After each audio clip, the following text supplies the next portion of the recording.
aumentando a carga sobre a renda, diminuindo esse montante que aumentar na renda, diminuir sobre o consumo. Então, eu fico por aqui, a parte da proposta eu vou deixar aqui para o colega Floriano fazer a exposição. Muito obrigado a todos.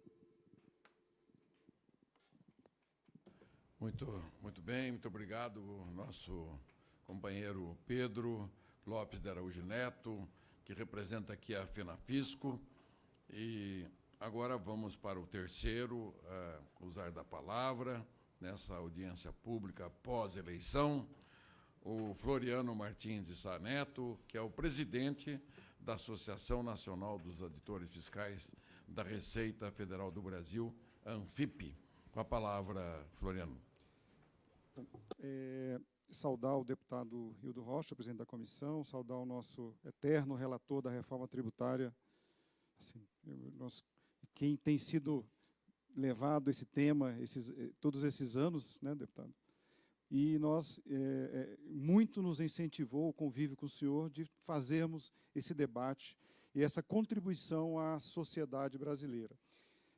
Nós estávamos, na época que resolvemos iniciar o projeto, já tem mais de um ano, estávamos lá discutindo a reforma da Previdência e pensamos e fizemos um debate interno entre as entidades, o que nós poderíamos contribuir para que nós não ficássemos sempre na defensiva, sempre olhando a Previdência na questão dos direitos, e a gente não conseguindo avançar na questão da receita.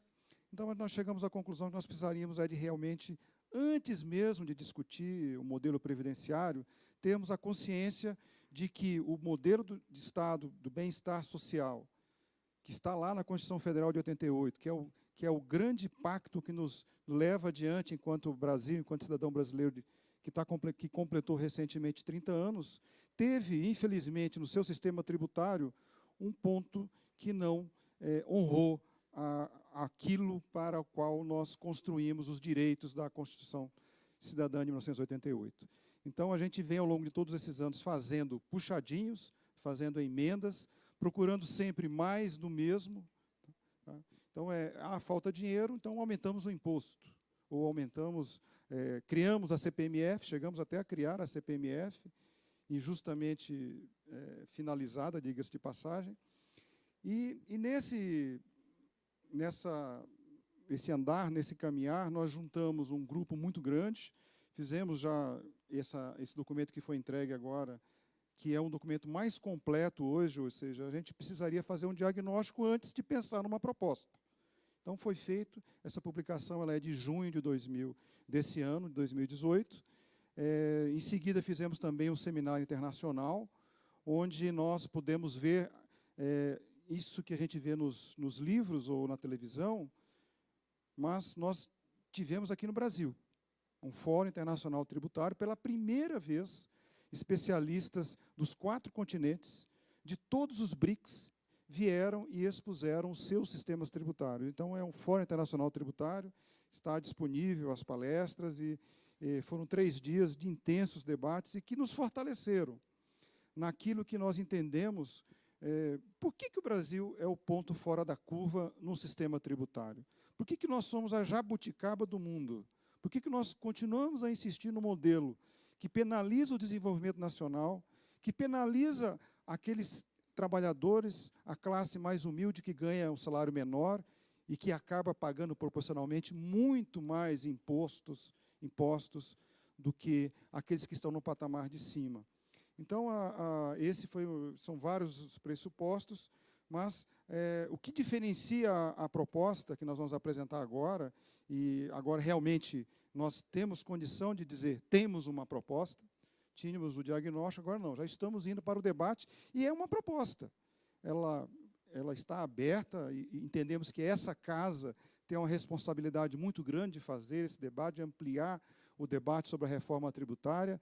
Ele não pode ficar restrito às 4 paredes, tem que haver o domínio, porque o tema tributo é sempre um tema, eu como auditor fiscal, as pessoas, falamos em auditor fiscal, todo mundo já põe um pé atrás, falou em tributo, é ruim. Não, tributo não é ruim. O que é ruim é a má administração do resultado do nosso trabalho, por exemplo. Mas vamos lá.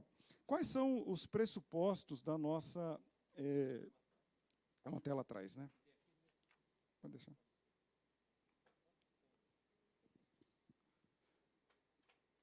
Os pressupostos são esses, né? Não abrimos mão, entendemos que não há condição de levarmos adiante uma proposta de reforma tributária do fisco e da sociedade e dos especialistas que não tenha esses pressupostos: desenvolvimento nacional, fortalecimento do estado do bem-estar social. Nós não vamos...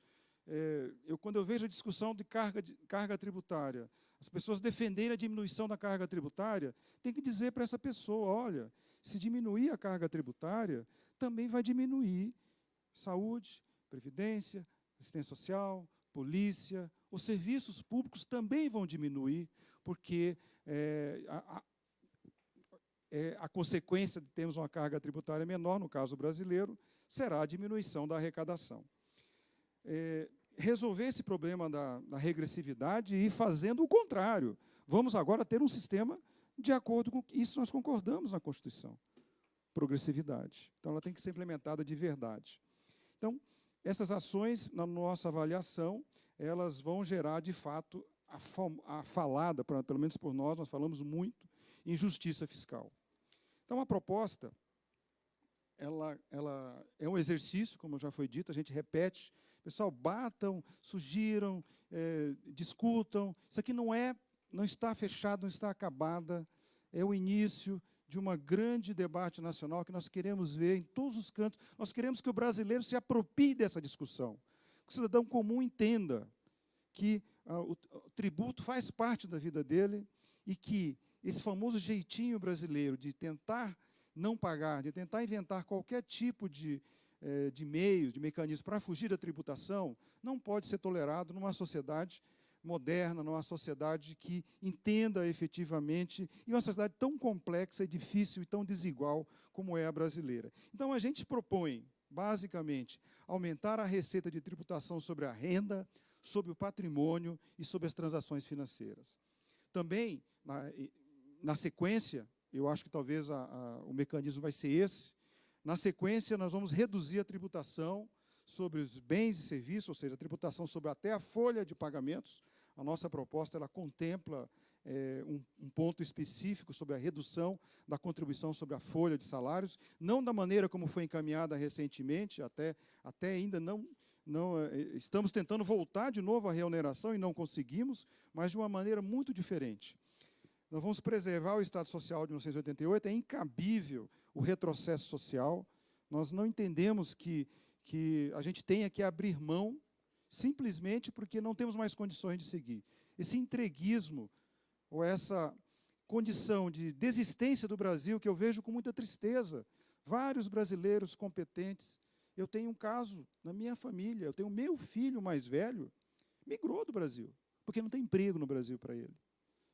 Porque ele é altamente qualificado e o Brasil não dispõe de infraestrutura, não dispõe de empresas que possam reter os nossos jovens. A nossa proposta, ela pensa nisso. Reforçamos o federalismo, essa foi uma das premissas básicas. Todo mundo sabe que na hora que se encaminha uma reforma tributária, aí quando vem aquela famosa, como é que nós vamos dividir o bolo? Aí já começa o problema e a desconfiança mútua entre... E a desconfiança ela é genuína. Realmente, os estados e os municípios têm que desconfiar mesmo, porque a União é a toda poderosa e é ela que dita as regras. Então, a gente conseguiu, nessa conversa entre o fisco federal e o fisco estadual, pensar na manutenção e no efetivo federalismo no Brasil. E, já que tem que ter como base alguma coisa, nós pensamos nos países da OCDE, pela média, ou seja...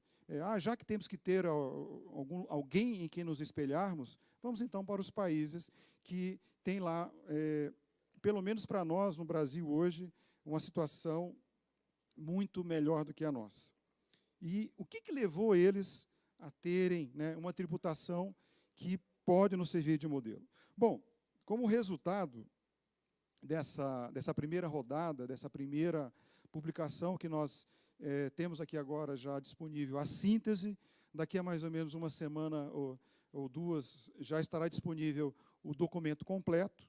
Nós estamos demonstrando, numericamente, com exercícios feitos com base nos dados reais, dados disponibilizados, dados públicos da Receita Federal do Brasil, dados que nós temos dos estados e dos municípios, é tecnicamente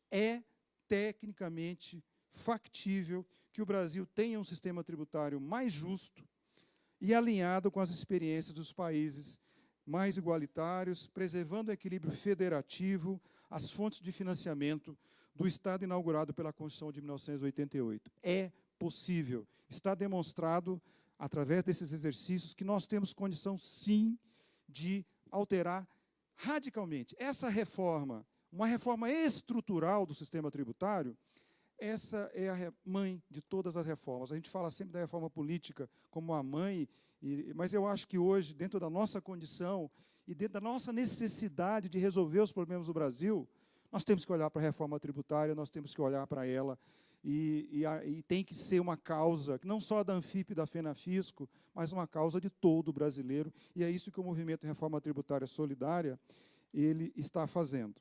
Bom, entrando um pouquinho mais em detalhes, não existe almoço grátis, é óbvio, né? Nós não estamos rodando, nós não estamos rodando a máquina, nós não vamos aumentar a carga tributária. Então, eu tenho que fazer um exercício, eu tenho que deslocar, tenho que fazer um exercício de deslocamento.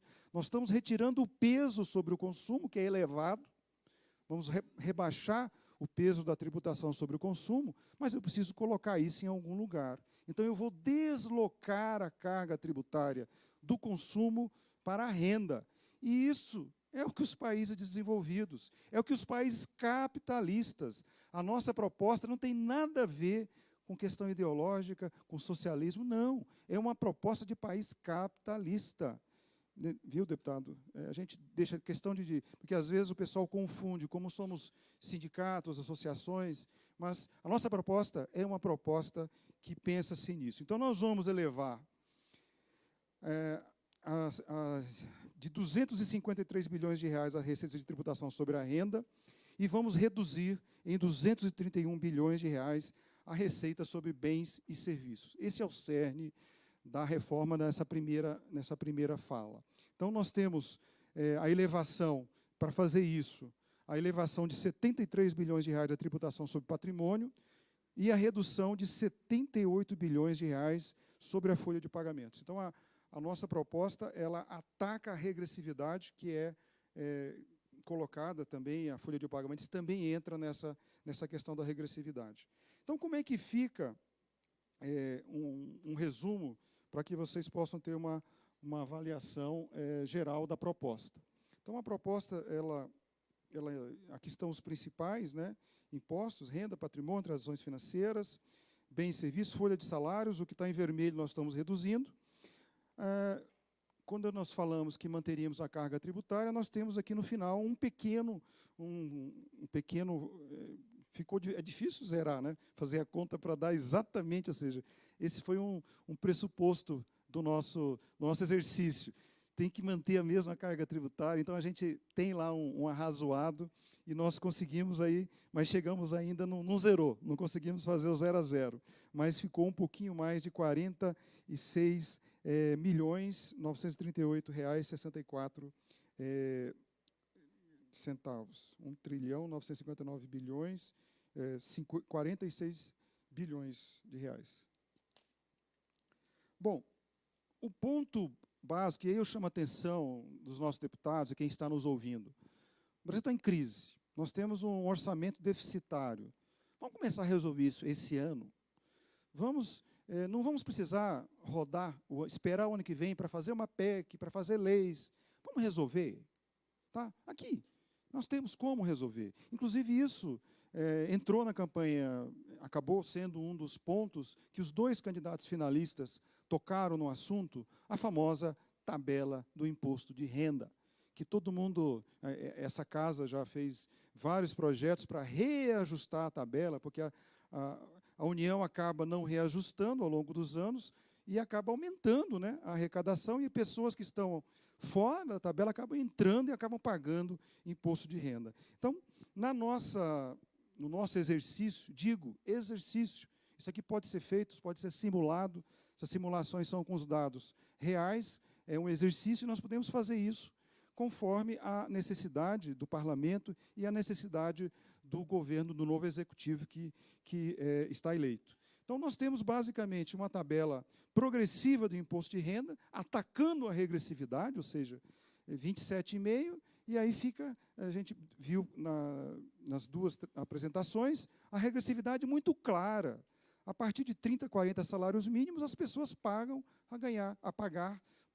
a pagar menos imposto de renda pessoa física.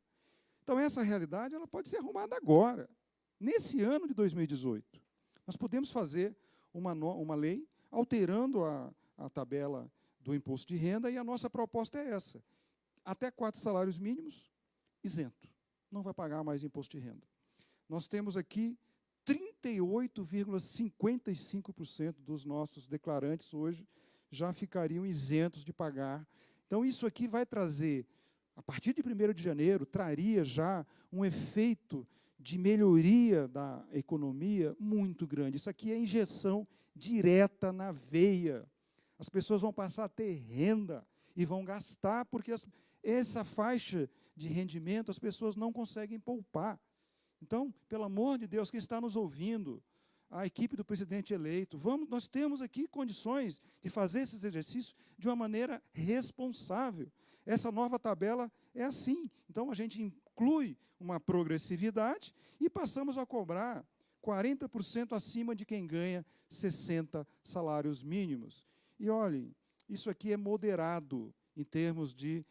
o pessoal fala muito de retirar os investimentos do Brasil e ir para o primeiro mundo. Vou embora do Brasil. Vá embora para esses países que apareceram aqui da OCDE e veja quanto você vai pagar de imposto de renda lá. Aqui você tem o verdadeiro paraíso fiscal, infelizmente. O Brasil é um verdadeiro paraíso fiscal para as altas rendas. Para as baixas rendas, não. Então, a proposta ela vai gerar, por si só, esse rearranjo entre desonerar o andar de baixo e onerar o andar de cima. E olhem, quem vai ser onerado de fato? Apenas 2,73% dos declarantes, cerca de 750 mil contribuintes, que nós queremos chamar. Venham pagar, porque vocês não pagam. Vocês não pagam imposto de renda. Vocês dizem que pagam na sua empresa, não tem nada a ver uma coisa com a outra. O lucro e dividendos que você recebe lá é uma maneira, e nós sabemos isso na Receita Federal, a pejotização, aqui teríamos outro debate para fazer. Mas, seguindo adiante, além da tabela progressiva que nós poderíamos, esse ano, aprovar, para vigorar pelo princípio da anualidade no ano que vem.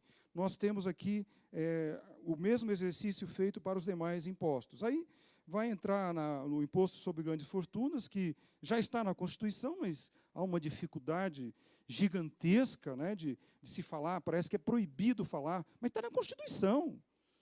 30 anos depois, será que não deu tempo da gente amadurecer a necessidade? Então, ele está com um valor de 37 bilhões de reais.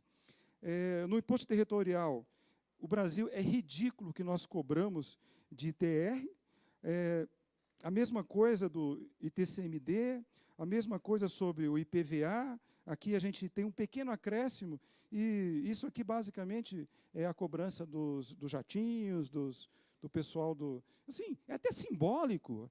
IPVA sobre jatinho, IPVA sobre jet ski, IPVA sobre barco. Não é muito grande o valor que vai se arrecadar, mas tem simbolismo. Por que quem tem uma motocicleta de 50 cilindradas paga IPVA e quem tem um carrão de milhões de reais não paga, o carrão não, o exemplo não serve para o carrão, o iate, né, é mais emblemático ainda, né? Então, vamos lá. A mesma coisa no IPTU, também uma diferença, e no ITBI. Então, tudo isso gerando essas diferenças que nós passamos de 85 para 158. Bom, aí vem a parte onde nós vamos aumentar do lado de cá e vamos diminuir do lado de cá, porque buscamos um equilíbrio. Buscamos deslocar a carga tributária do consumo para a renda e patrimônio. Então, da parte que cabe agora a diminuição, está aqui.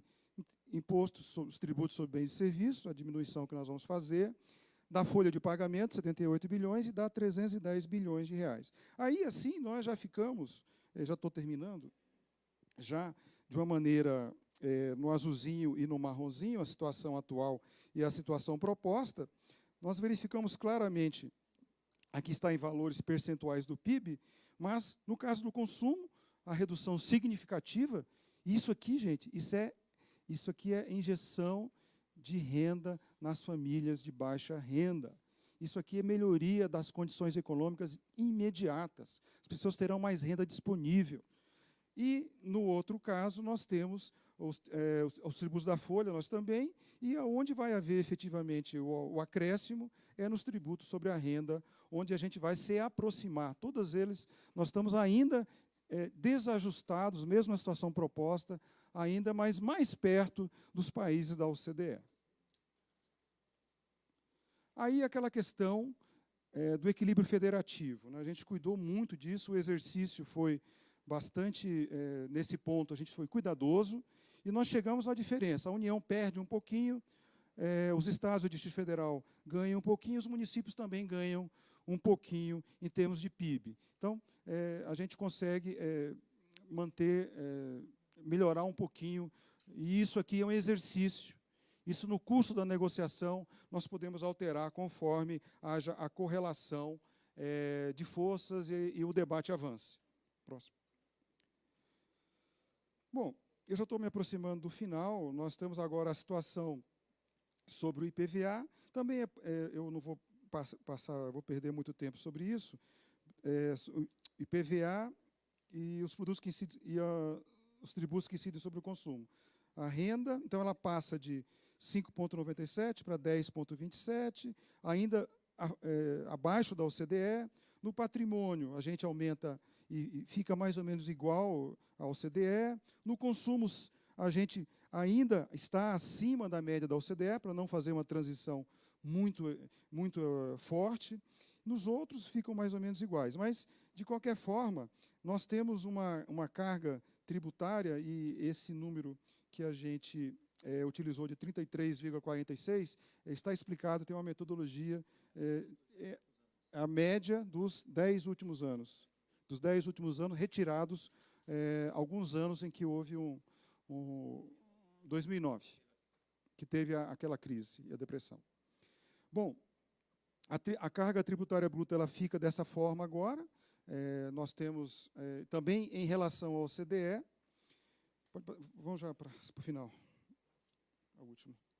Vamos já passar para o final já. Sim. Bom, aqui nós temos então a situação atual, a proposta é a OCDE para a gente ficar, para ter isso do ponto de vista.